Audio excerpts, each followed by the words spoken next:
Morning, good afternoon, good evening, good night. Tonight we are talking about the psychology of serial killers with Laura. Hey, you guys. What's up, Laura? How are you doing today? I'm doing just fine. A little bit tired, but I'm actually really excited to be on here, so I'm ready to go. Tell the Yeah, dear audience about yourself. Do what now? Tell the dear audience about yourself, your background, what led you to do what you do. Uh, well, I'm about to be 34. I'll be 34 in July. I used to actually be a bartender for almost 10 years. Then my mom got diagnosed with breast cancer the same year my daughter started kindergarten. So I was able to quit and just, be home, take care of my family. But the whole true crime interest and everything has spanned basically my entire life. My parents actually were very concerned about me at one point because I know Jeffrey Dahmer's physical address. Oh. do you know his spiritual address, though? That's not for me to judge, so I have no idea. Yeah, uh, but yeah, so you've been into this whole serial killer not stuff for a long time. I've been a fan of it myself. The my sort of I would say the favorite guy to look up was Ted Bundy. Mm-hmm. I say he's a classic one. I mean, but we still don't even know really what motivated. There was two catalysts, I think, for what he did, but we still don't know precisely why he did what he did. No, Boredom. yeah, but think about it. There's this dashing, handsome young guy who just picks up women and then he murders and tortures and murders them, and then he occasionally goes back to their graves, digs them up, and fucks them, and then does it repeatedly a few more times. And I just can never wrap my head about what kind of sick fuck he must be in the head, but it has to be some kind of power thing. Usually, any kind of sexually sadistic behavior like that is kind of an antisocial personality disorder. They have no empathy whatsoever. They're not able to connect with people the way like you or I would be able to do. Yeah, although I would like to mention, just for a heads up, like, not all psychopaths or people that have ASPD are serial killers. No, not at all. Like, they don't have to actually be violent people, like CEOs, politicians. There's a lot of people who have what they call psychopathy, but it doesn't manifest in like physically violent ways against other people. Yeah, they usually turn out to be either, like you said, politicians or something like a butcher at a like at a slaughterhouse. I mean, that could And be that's one sort outlet because have you ever heard of the McDonald triad? not sure. Remind me. That's the three signs that are usually connected with anybody like Ted Bundy or like Dahmer or anybody else. It's a cruelty to animals, setting fires like arson, and bedwetting. Like usually, all your classic serial killers or psychopaths have at least two of these traits. Mm. So if your child starts wetting the bed, take him to a psychiatrist. Yeah, there's usually something that leads to that, especially if they're older children. Like, once you're past the potty training stage and all that, if they're 5 years old and they wet the bed, it's probably not a big deal. But if they're like my daughter's age, like 11, 12 years old and wet in the bed, there's probably something going on. Yeah. Um. But yeah, I with think they Ted might be Bundy, reading. what was interesting about him is that he sort of broke the mold of what you could say of society's expectations of what they think of when they think of a serial killer. And BTK. Yeah, I mean, Yeah, usually, but prior to Ted Bundy, the classic model of a serial killer was this like brutish, ugly, stupid person that just went out and just brutalized people. And when Ted but Bundy got had this, arrested, had this idea in your head of this person looking like a Neanderthal, the hunched shoulders and the sloping brow and everything, and they just looked bad. But Ted Bundy is handsome, he's charming, he worked for a suicide hotline and on a campaign for a Republican mayor or governor. It was the governor that he worked for. So he was a Republican. That explains everything. And there's Well, I also know he worked on a Republican campaign for who ended up being the governor of Washington at the time, but I don't know what his actual political affiliation was. and then you got Uh, BTK who worked for the church. He's I think he was played the organ or did something like that. But He was the president of the church council in his town. yeah, and he was this You know person. what's even funnier? He actually worked for the security company ADT. Yeah, that's how he was managed to get around all that. But Yeah. everybody liked him. He was nice, and he was this personable guy. But then this one guy just gets this suspicion that he might be this guy that everybody's manhunting for. And then when he finally gets caught, he's like, "You set me up. You're a liar." And then he's like, BTK was the one that taunted police. Like, he was the one who contacted them constantly and would give them clues and everything else. It was his narcissism that eventually did him in. yeah, and he's like, "You set me up, you liar." And he's like, "You're a murderer." He was not capable of accepting the blame or responsibility for anything he did. It was always somebody else's fault. mhm. Yep. The thing that I've also noticed about many serial killers is that they initially start off very non-religious, but then once they go to prison, they become very religious. I know Dahmer did for sure before he was killed, but Ted Bundy did too. well, he claimed he did. I think that was just kind of a ruse that he was using, but no, but while they were doing all this killing, his grandmother, so yeah, but while they were doing all this killing and raping and eating people, like they felt no responsibility to God at all. no. Dahmer always did. There have been interviews with him, and I think one was like a 60 minutes interview that stands out in my mind because that's the interview that I actually saw him as a human being, as a person. Because I actually have a little bit of sympathy for Dahmer in a way. Like, he was so lonely that he just wanted to keep people around as long as he could, even if he could only just keep a piece of them, you know? Yeah. It's not an excuse for what he did, but but there's a famous quote. He said that since there's no God, that there's nothing holding him back from doing what he's doing. Like, why should he not do anything he can do? Despite the fact of being somewhat raised by a religious grandmother, he really didn't have any spiritual connection to God or to any kind of faith. Yeah. I mean, that's sort of a thing that I've always just found interesting. I wouldn't know Gacy's take. I know I was watching Oprah, and they, funny enough, had Gacy's sister on that. Yeah, I told you I was watching an old episode of a show called Evil Lives Here on the ID channel. Yeah. And there's an episode where it's just Gacy's sister talking about, their childhood growing up. Mm-hmm. What was that about? I didn't catch that. It was a show on ID channel called Evil Lives Here. No, I mean, what was it like living together?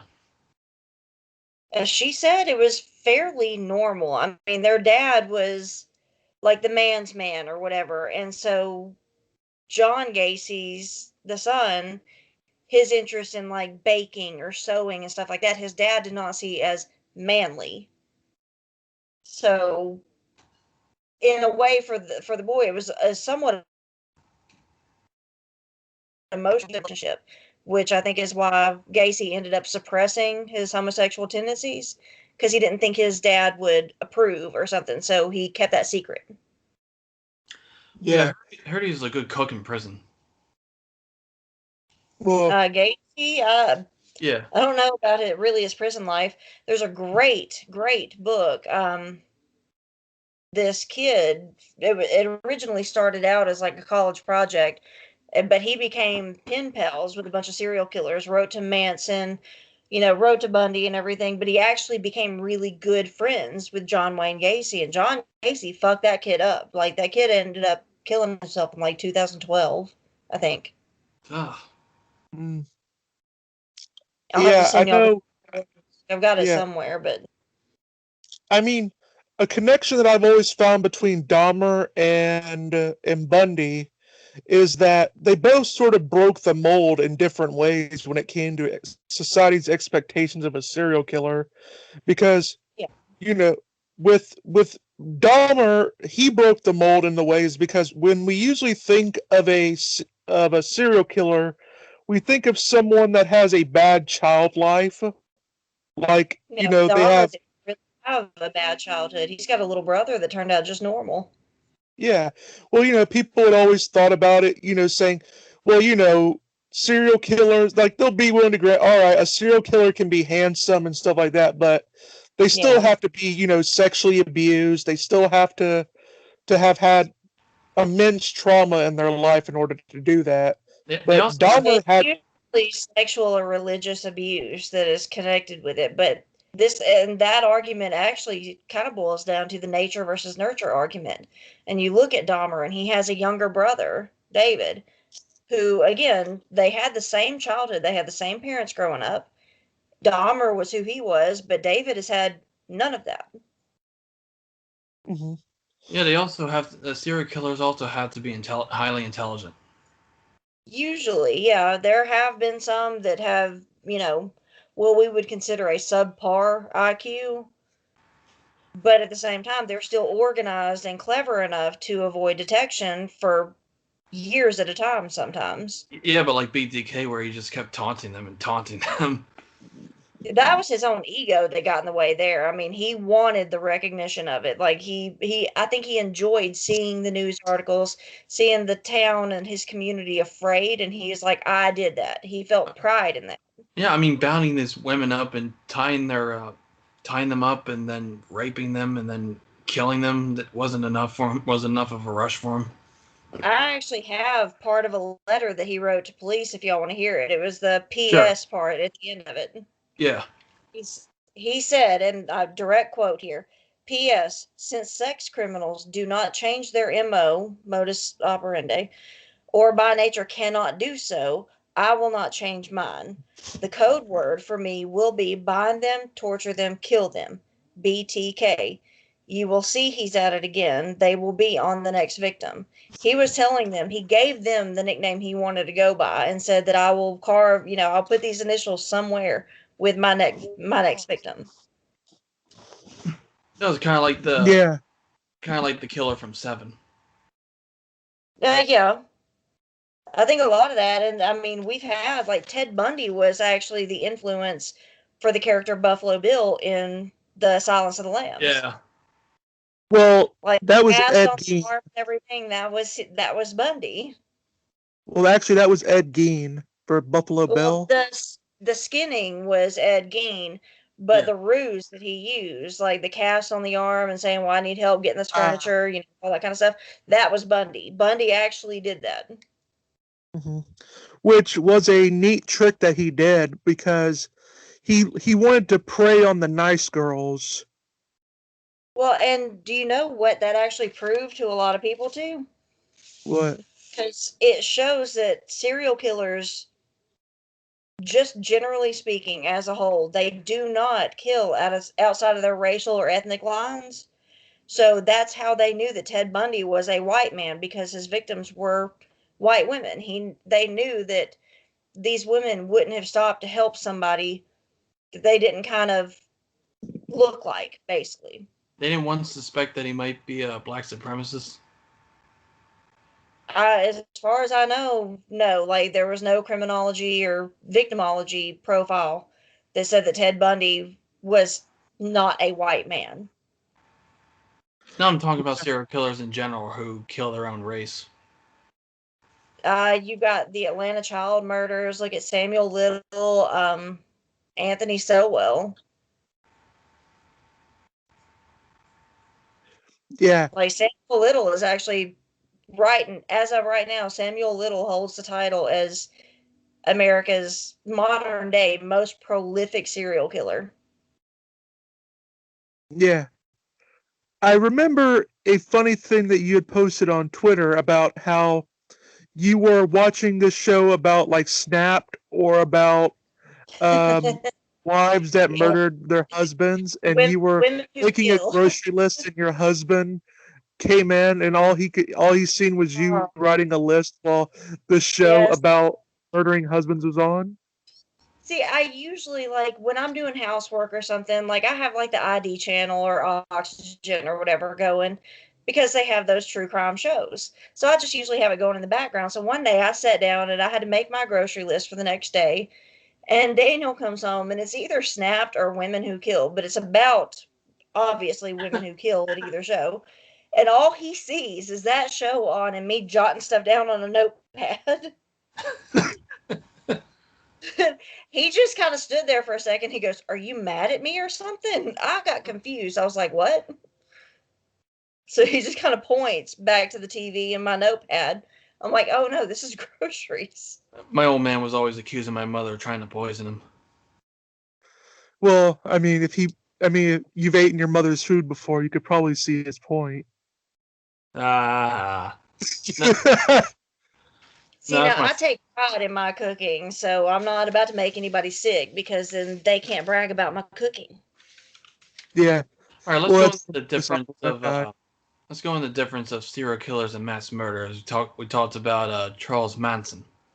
Yes, that, like I said, I love talking about him because then we can get into the distinction of mass murder, serial murder, and spree murder.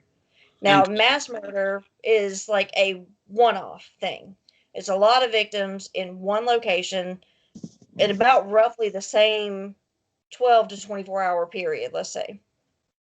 I'm kind of playing it fast and loose with that definition there, but it's always like one incident, you know? Mhm. So, like all our school shootings, like Columbine, would be mass murder. Yep. But spree killings, there was like a dentist or something in Canada not too very long ago that went on basically a rampage. He posed, he dressed up like a cop, had his car looked like a cop, and went on this rampage. I can't remember if like killed 18 people, including himself, but it was a span of like 55 miles, but it was all the same day, you know, like the same 12-hour time span there. And he killed 18 people before he killed himself. So that's more a spree murder. Now, serial murder, you have to have more than 2, 3 victims at a time, or just in general, but there has to be like a period between each murder. Like they take time to cool off. They call it a cooling off period. So Manson to me is a mass and a spree murder because it happened the Sharon Tate murders. They call them the Tate LaBianca, but LaBianca was the next day. But the Tate murders, I'm trying to think. That was Sharon Tate, a writer friend of hers, then Abigail Folger of the coffee company. There was a hairstylist, Jay Sebring, and then a kid that just basically worked the grounds named Stephen Parent. They were all killed on August 9th, which weirdly enough is my daughter's birthday, so I find that odd. But the next day was where's his name? Lino LaBianca, who was a grocery store executive, and his wife Rosemary were killed the next day. Now, Manson is and his family members are suspected of up to 35 murders, but they don't have enough evidence to prove any of those. Well, yeah, and it But wouldn't matter that much now that he's dead. but according to Yeah. Once Upon a Time in Hollywood, they were stopped. Yeah, I mean, like I said, I know that You prosecutors wanted to charge him for up to 35, but they didn't have enough evidence to sufficiently prove it. Yeah, because if you're accusing someone of serial killing like that, or murder of that degree, you have to have obviously beyond reasonable doubt. Yeah, any kind of prosecutor is not going to take something to court that they think that they can't win. Yeah, but the funny thing is, he just wanted to be in prison and be an artist. Like he wanted to stay in prison, and they had no, you have to leave. Like if somebody wants to stay in prison, like it's a good idea to just let them be there. because Manson was they're gonna basically institutionalized his entire life. yeah. I mean, at age 12, he went into like a reform school for basically homeless kids. Yeah, Yeah, and he also wanted to be a star also, but life as well. that career crashed and burned. Yeah, I mean, he had the obsession with the Beatles and then actually stayed with one of the Beach Boys when that dude from the Beach Boys picked up two of the female family members of his. And he wanted to be a musician. He wanted that star. I mean, Yeah, whatever he wanted. but he was just so bad. Yeah, I mean, Paul McCartney, I think it was, the lyrics to Helter Skelter, Paul McCartney was like, well, this is about the rise and fall of the Roman Empire. And Manson was like, well, no, it's actually about a race war. So, Uh, Bad and- take, bad yeah, interpretation. and he thought he was Jesus, so add all that to the mix. I mean, okay, like, these people were on hallucinogenic drugs, like, constantly, like LSD, mushrooms, all sorts of stuff. And Manson wanted, like, he was very narcissistic, but at the same time, he had an inferiority complex, and that's why he wanted the fame. He wanted to feel important, you know? I mean, to be quite frank, to be honest, I mean, who wasn't on strong hallucinogens back then?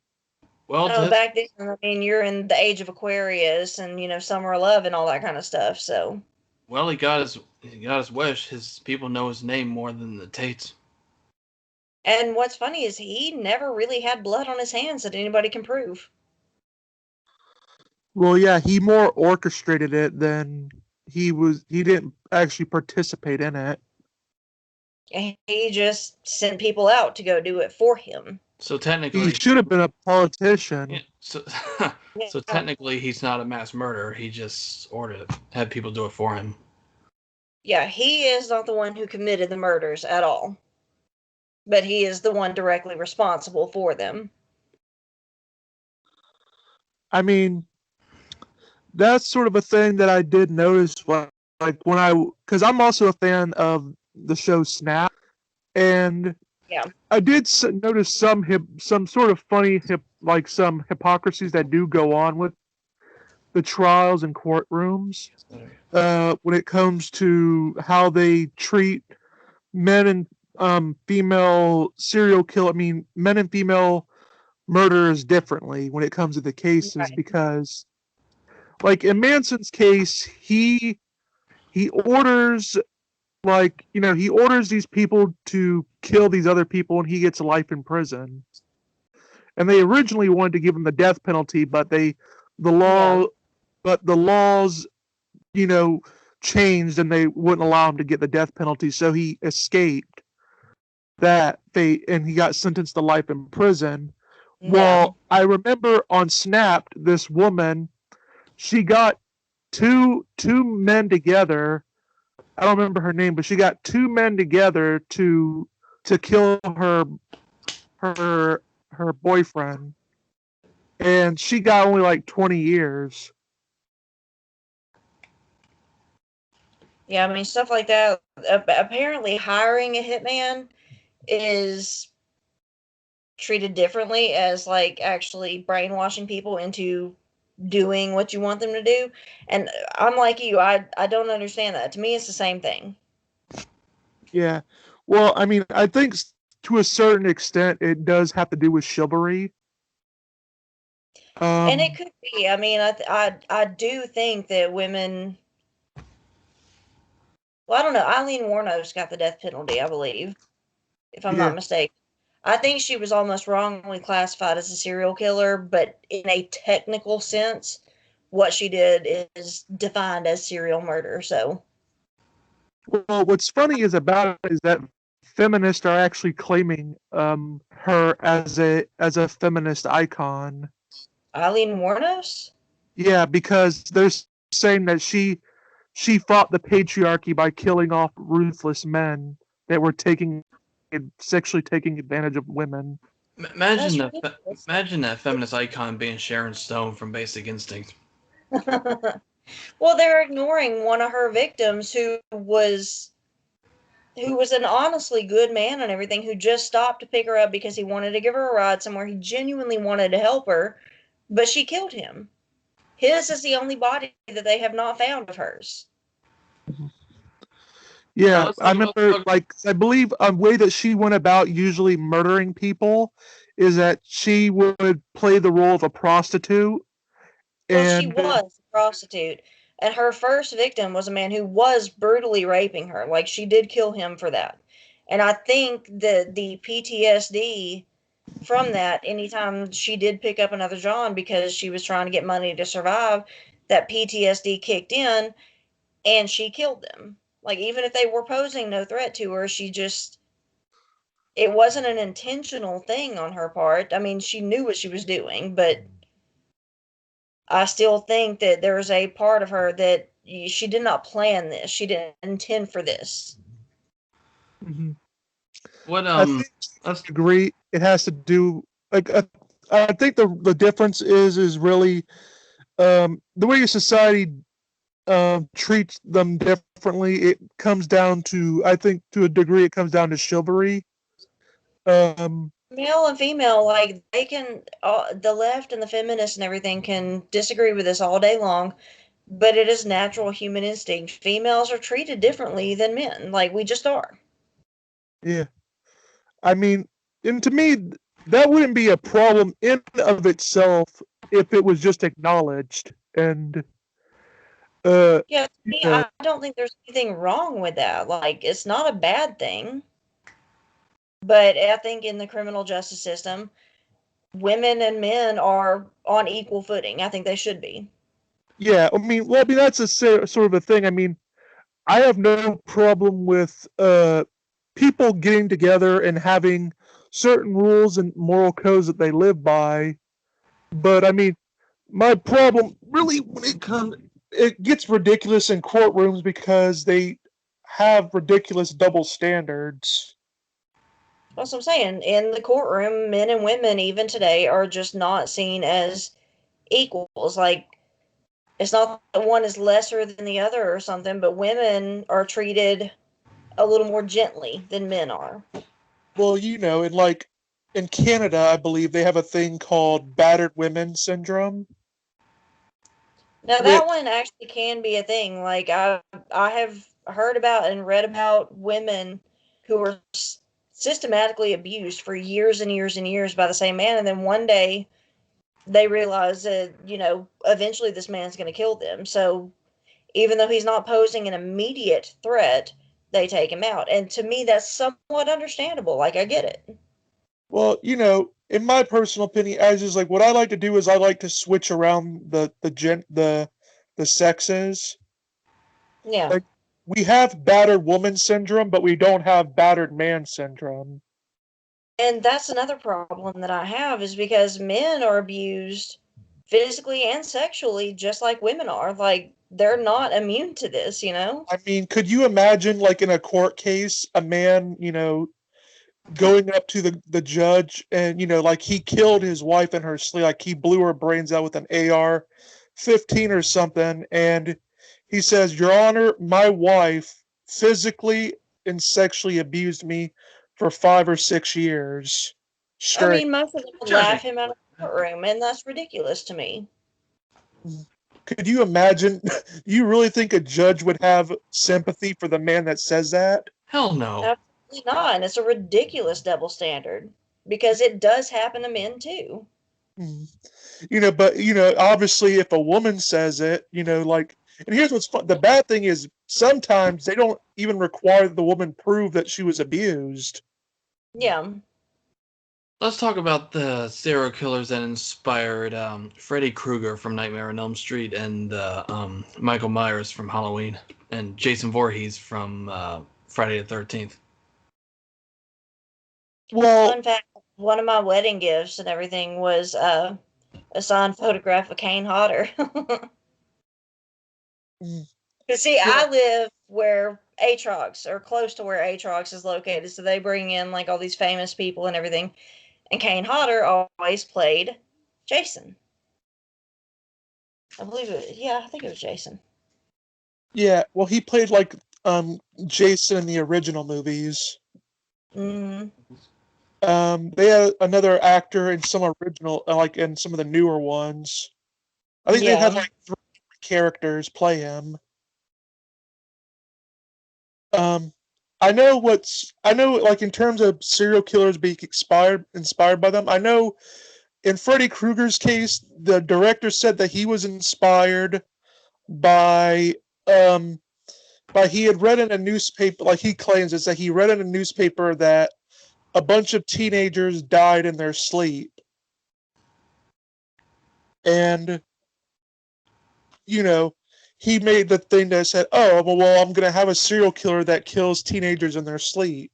Right. I'm So trying to remember because most of these, like the Jasons, the Michaels, the Freddys, are usually based on kind of a mixture of different serial killers. I know Scream, Yeah, the I know Scream was based off the Greenville Killer. I love Scream. Yeah, that's a classic. I mean, I remember being young and seeing that, and Yeah, I as still as, love as a watching it kid, it would today. scare the shit out of you, but as an adult, you see the humor in it. Yes. Well, I remember the Scream was actually based on an actual serial killer. Um, I think it was called the Greenville or something like Killers. I'm trying to remember now. I'm not sure. I'd have to look it up and see. Yeah, Was it Danny Rolling? I think so. Not which one it was. Okay, yeah, I just looked it up. Rowling has been the subject of several written works. His crime spree inspired screenwriter Kevin Williamson to pen the script of Scream. So it was Danny Rowling. Just trying to figure out the one that inspired the Oh, the Gainesville Ripper. That's what it was. Yeah.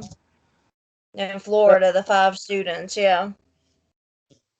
Yeah, that was the inspiration for it. And I'm saying, you know, that is all. That sort of thing. It is neat how they blend real life into these movies because I think, um, I mean, obviously they take liberties to make the Oh, story yeah. interesting.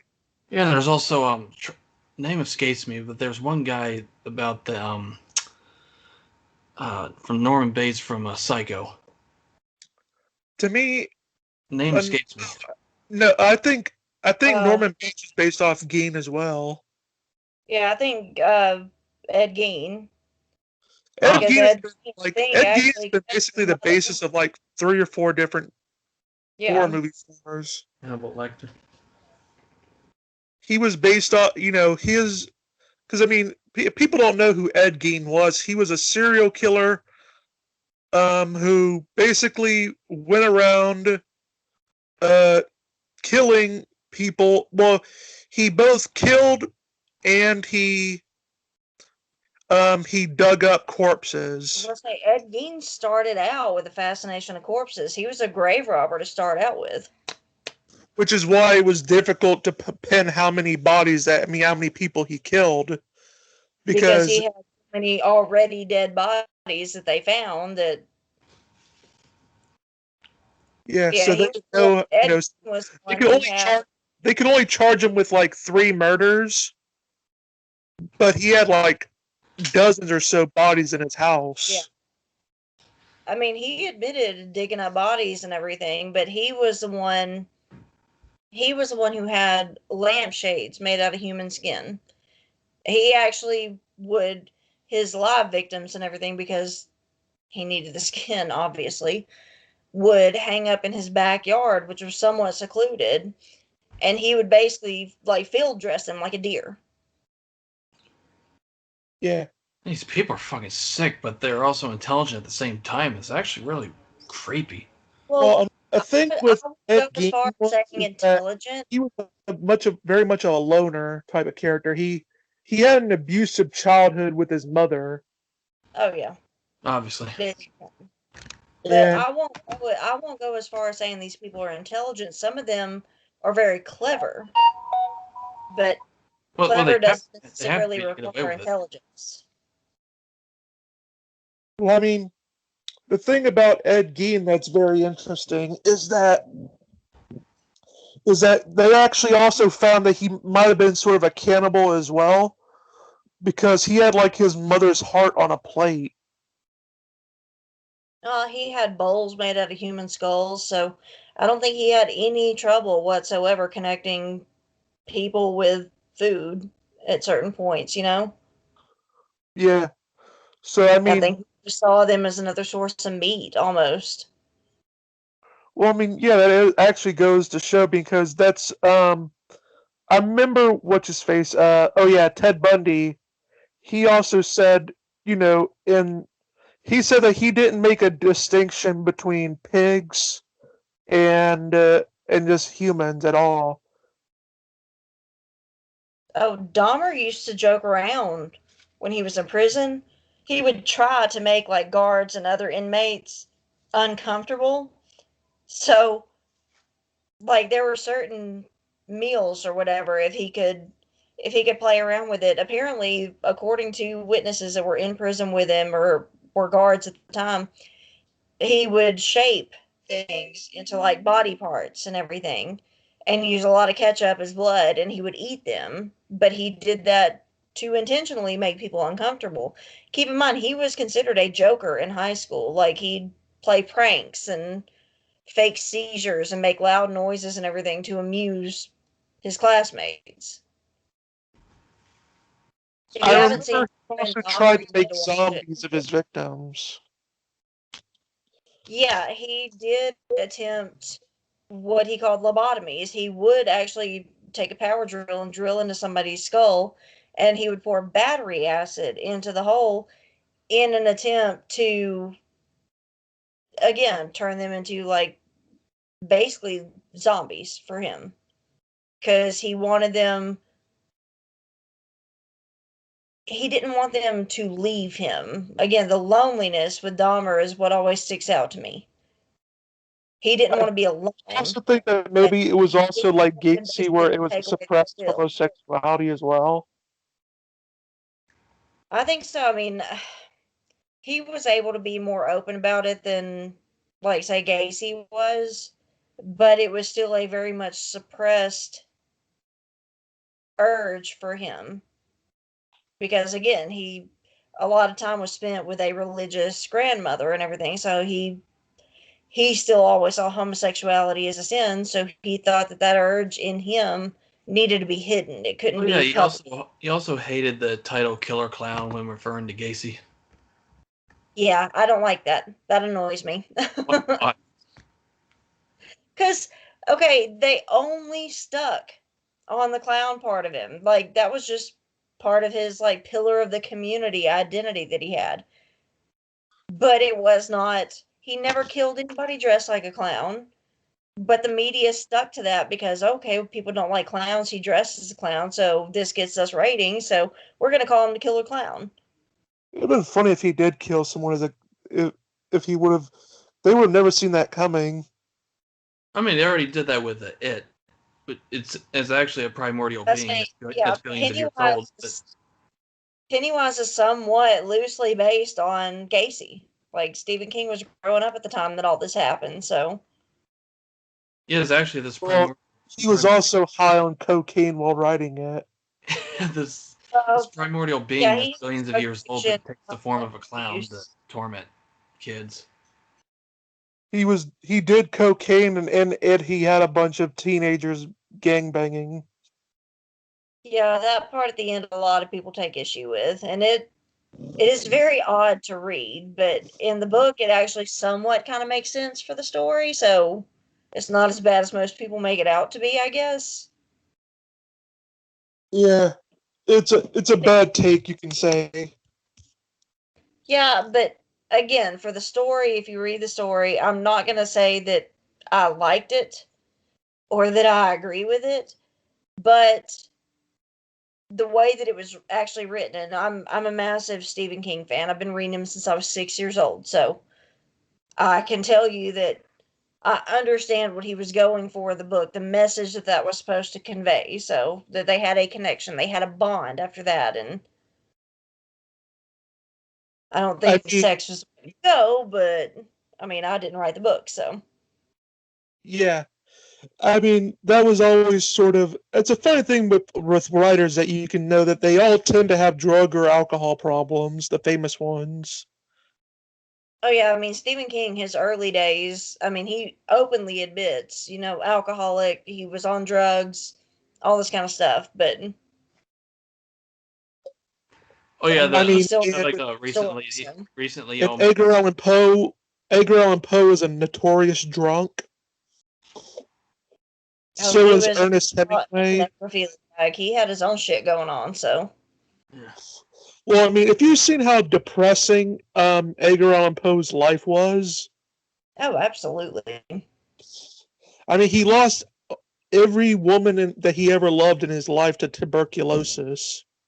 Basically. And then there's Van Gogh. Yeah, I mean, But see, pain apparently creates art. yeah, and he got his ear chopped off in a sword fight. Um, you know, although that spurred a rumor that he chopped his own ear off so he could have red paint.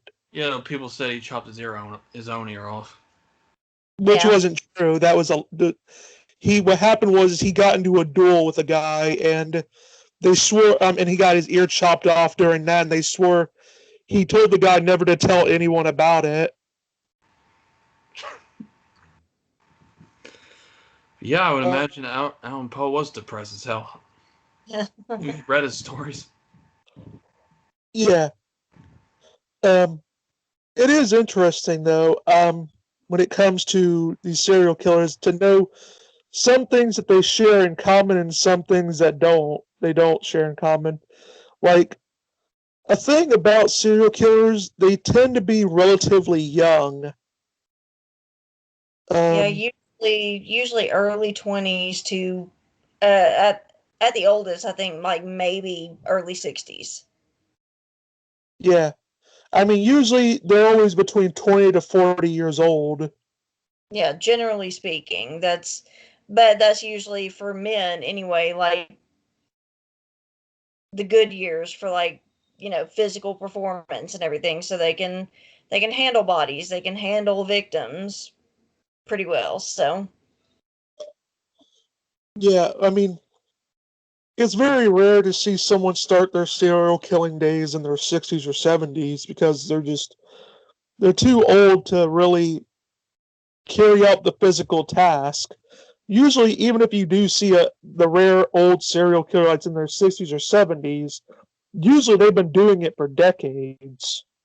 yeah, that's why like even Bundy I think is suspected of at least 100 plus victims, but they can only prove 36.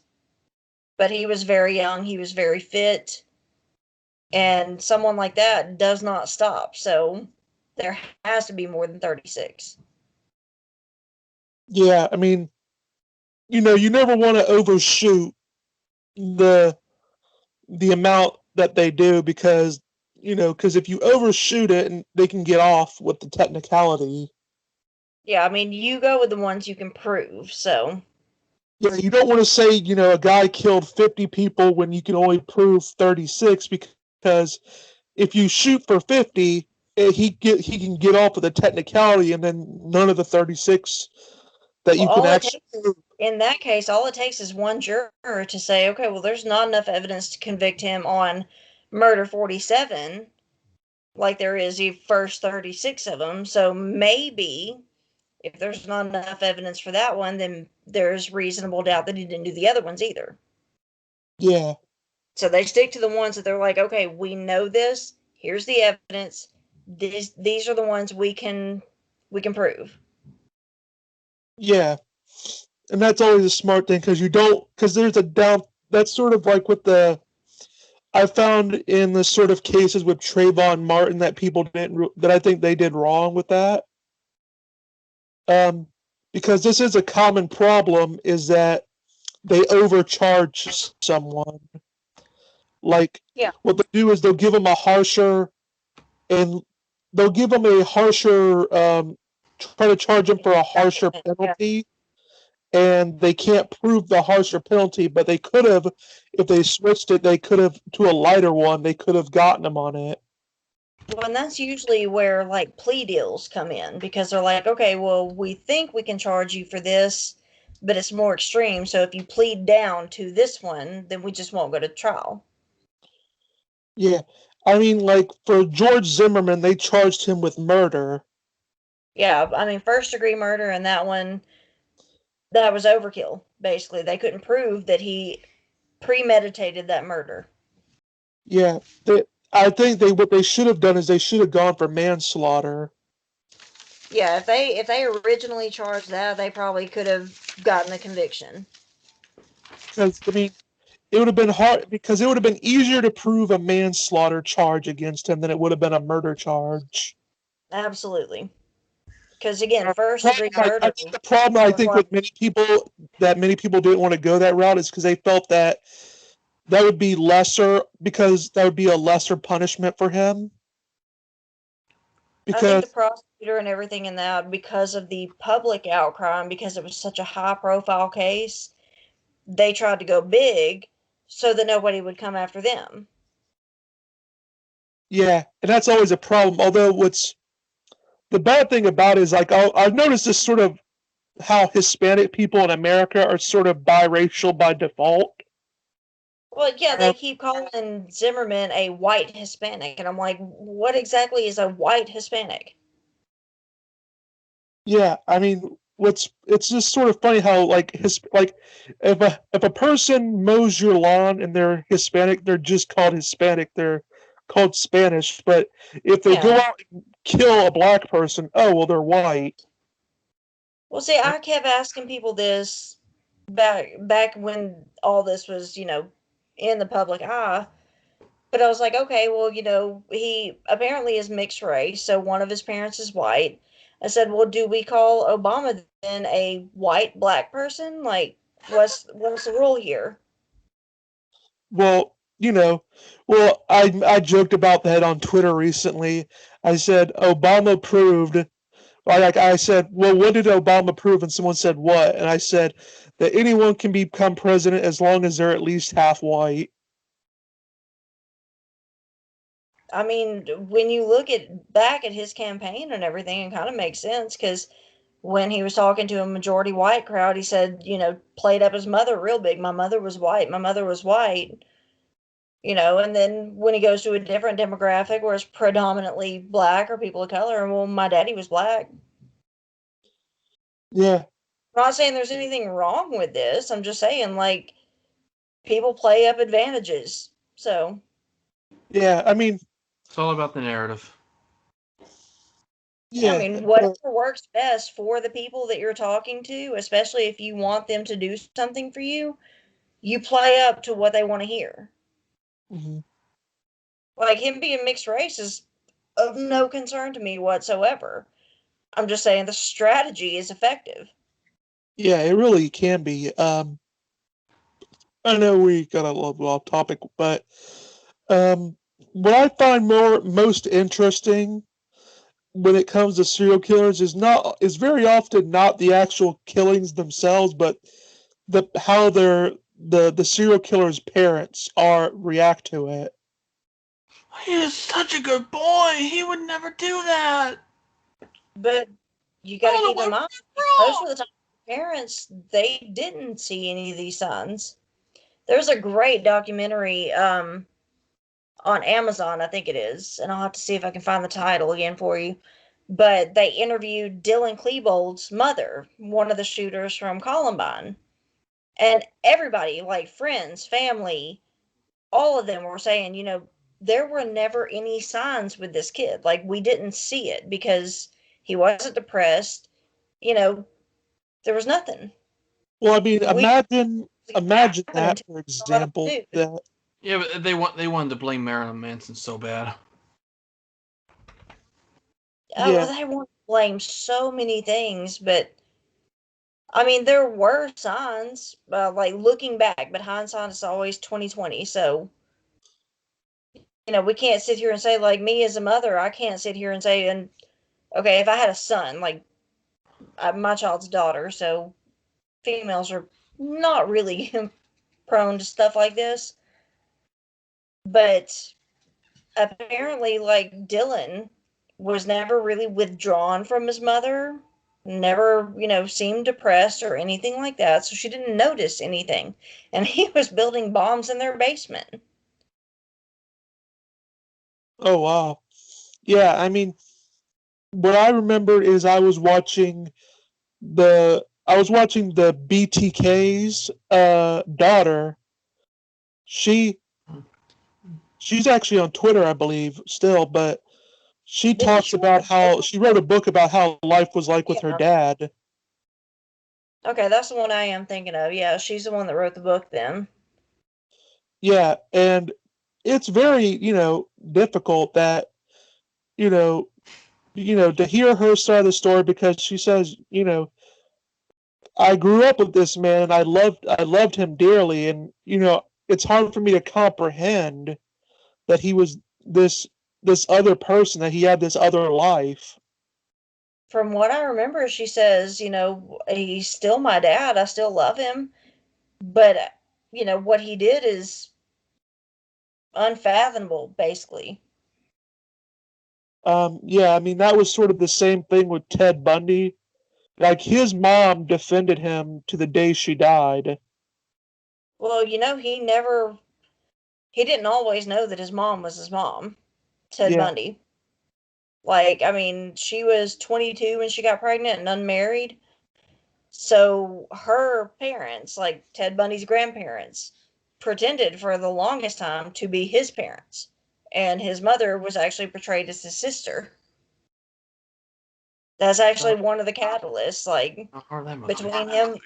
between him finding out that his sister was actually his mother, and at that time, Oh yeah, and you what saw that what he considered the love of his life breaking up with him and everything. I think that's what started all of it. yeah, and you Well, saw to that me, it's like, you saw Raising Jeffrey Dahmer. Well, yeah, I I mean, mean, I'm talking about Bundy here. Dahmer had a whole different set of shit going on in his family. yeah, I mean, the thing that really got to me with reading up, I like, I like more finding out how the parents and the people that knew the serial killers, how they deal with their lives, knowing that about How someone they that they cared reconcile about. it. I said And that'd be the hard part to me as a parent is reconciling. Like, this is my child. I thought I knew my child, and they did something like this. Like, how do you face that kind of dichotomy in your brain there?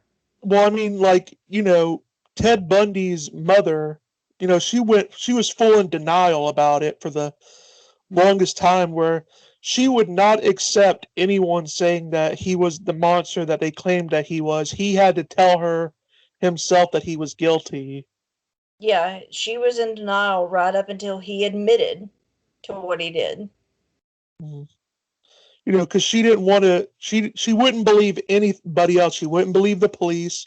She wouldn't believe the mountain of evidence saying that he did it. She had to hear it from him. No parent wants to believe that. So me as a mother, I kind of understand it.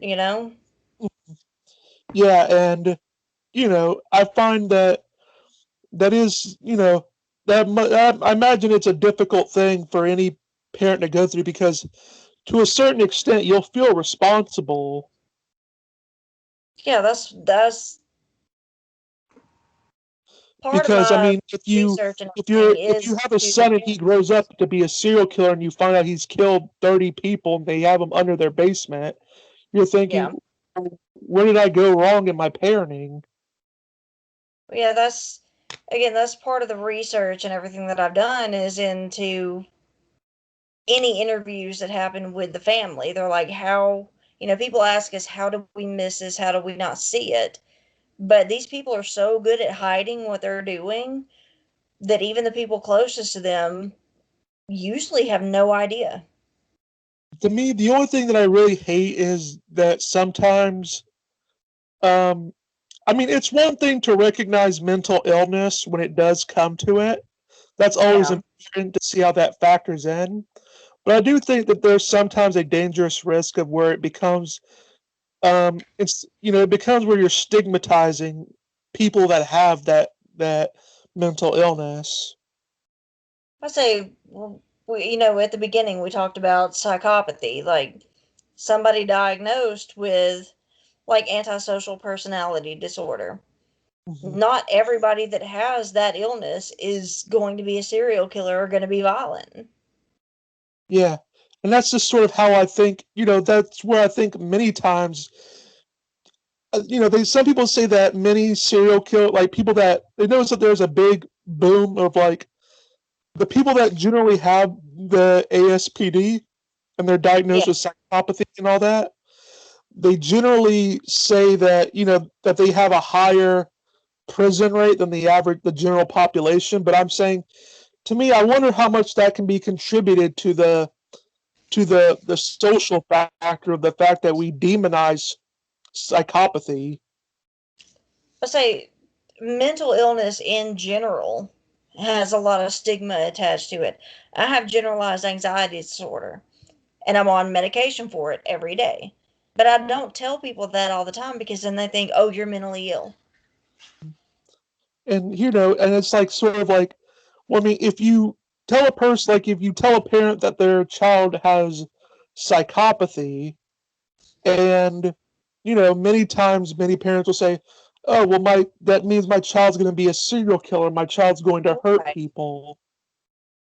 You have this automatic bias that And and happens. if you could imagine hearing you're a psychopath when you're a kid and you're being told constantly that um you're going to be a serial killer, you're going to be violent, you're going to be aggressive, and you hear that your entire life, and you don't. I think at some point you might come to the point where if this is how society views me, that this is how I'm supposed to be, yeah, I'm going to do it. I say you do get into the idea of like a self-fulfilling prophecy. Like, Mhm. okay, well, if they expect me to do this, then might as well do it. Yeah. But Anyway, we've there passed the. is a neuroscientific element to serial killers too. Yeah. I mean, we can acknowledge that the environment and nature obviously play a role. I mean, I've got notes here on there's a dude that, kind of like me or whatever, but he has way more access to, medical technology than I do. But they started to study the brain scans of people who like are already in prison for violent acts. Mhm. And so they found out that the orbital cortex, which is basically the part of the brain that they think is involved in ethical behavior, moral decision making, impulse control, it's, you got the id, the ego, and the superego, you know? Mhm. So That's the the orbital Freud. cortex is like your id brain. It's responsible for rage, violence, your sex impulse, eating, drinking, all that. But in people that have already been arrested for violent acts and sociopathic acts, psychopathic acts, there's very low activity. That part of the brain is dark. It's just non-functional. Yeah. And Well, we're what's coming even up on. funnier, what's even funnier is that dude that discovered this. Okay, he did a brain scan of his wife and all of his children, and they all showed up, which is what we consider normal brain activity.